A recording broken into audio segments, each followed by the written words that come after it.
vivido situaciones bien difíciles en estos últimos años, no cabe duda. ¿Qué le parece con todo esto de la pandemia, la economía, la política? Y señores, todo eso crea dificultades para la salud mental y física también. Ahora se está hablando de un serio problema que antes casi ni se escuchaba.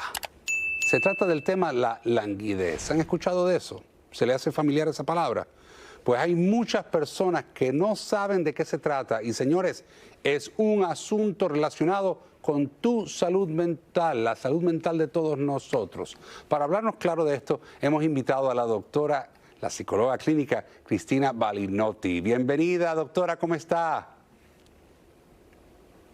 Un gusto, un placer estar contigo. Gracias, igualmente. Háblame de languidez, por favor. Bueno, la languidez significa sin fuerzas desde el origen etimológico. Pero la persona no está deprimida, no cae en una depresión que hay que medicar, que hay que tratar, pero tampoco prospera.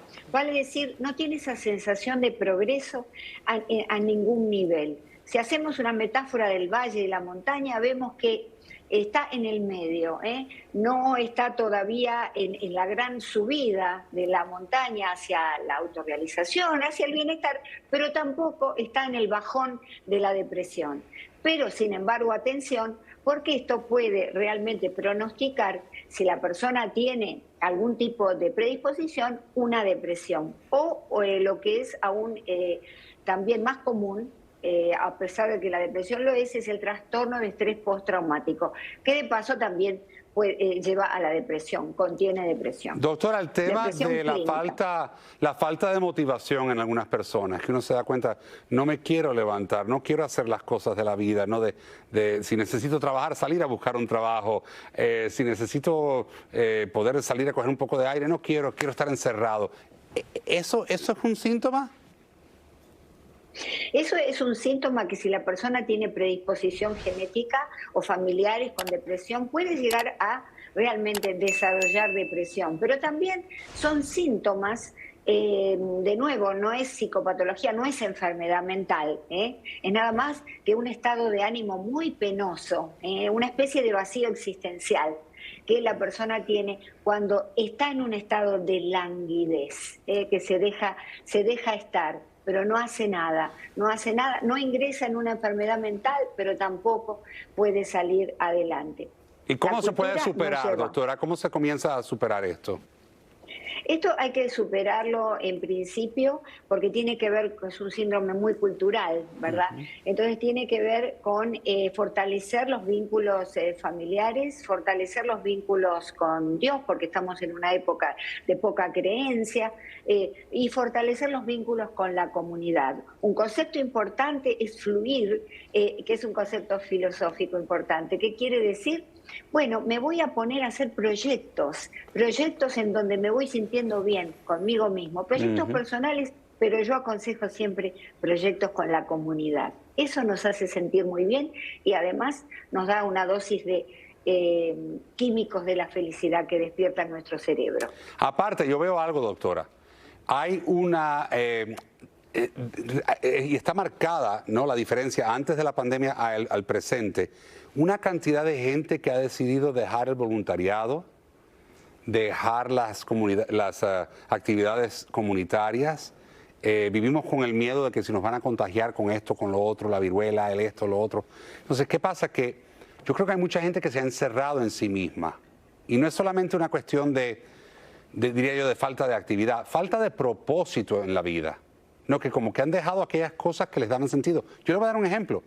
Mucha gente que yo conozco que le encantaban las actividades de la iglesia y las han dejado 100%. O sea, han perdido el contacto total con sus amistades y con las personas que disfrutaban compartir. ¿Cómo se supera eso?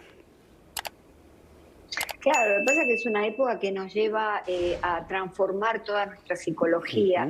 Digamos, estamos actuando artificialmente. No podemos estar recluidos y la pandemia nos llevó a recluirnos.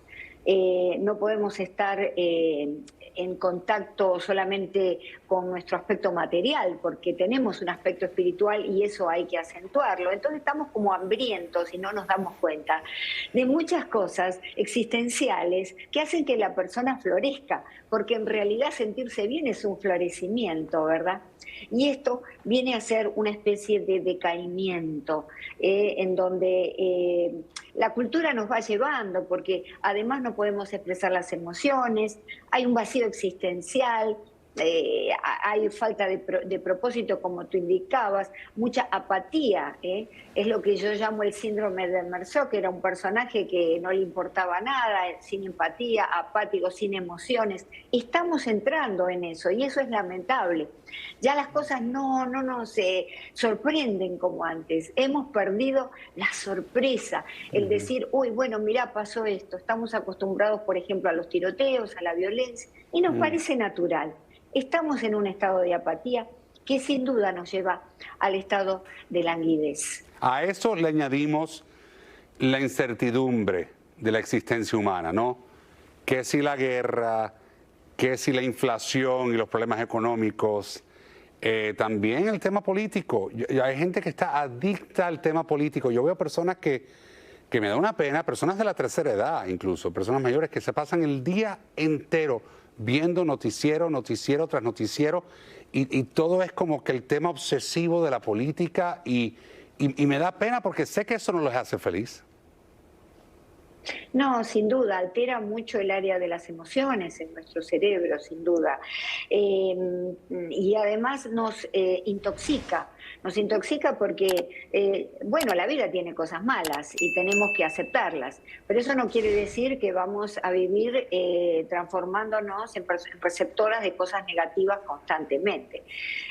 Se puede equilibrar esto viendo algunos programas de televisión, no tantos noticieros, y hablar mucho en familia. La comunicación es comunión. Esto quiere decir que la familia es un altar donde todos podemos hablar las cosas y nos vamos a sentir mejor, porque fíjate, cuando estamos frente al televisor estamos pasivos y nos dan de comer esa papilla tóxica constantemente de noticias negativas.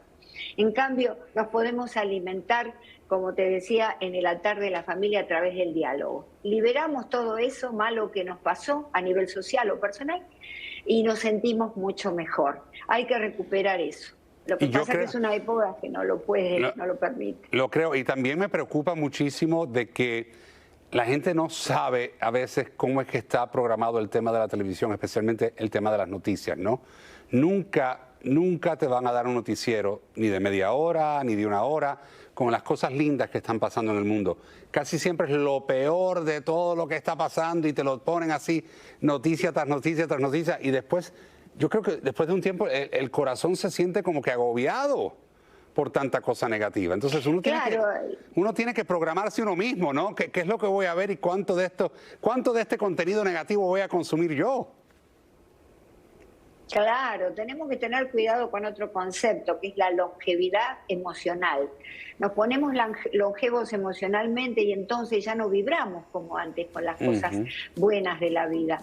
Entonces, hay que hacer una desintoxicación de todo esto.